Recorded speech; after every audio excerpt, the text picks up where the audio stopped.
Hey friends! Welcome back to my YouTube channel, Mickey Didi Flexing Channel. So, as you can see, meron kayong nakikitang pictures ko from Louis Vuitton, Paris. Yes, a customized coffee mug. So, ito ay isa sa mga produkto ko. So, yan. Napakaganda, diba? So, ito ang ating i-flex ngayon sa video kong ito. So, ang ganda.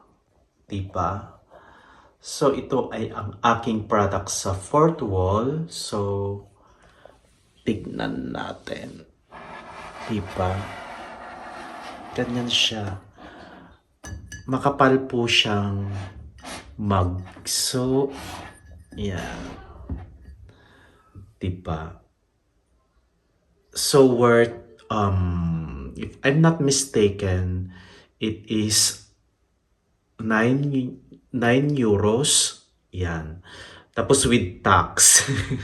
So yan po ang aking mug. So, diba? Napakaganda. So ito ang ating flexing items. So, yes, yan. Diba? Napakasosyal na mug with my favorite picture sa may Louis Vuitton building sa Paris. So, yan nga mga friends. Ito po ang ating flexing video. So, salamat po muli at kita-kita po muli tayo sa aking mga susunod pang flexing video. Salamat po and good night!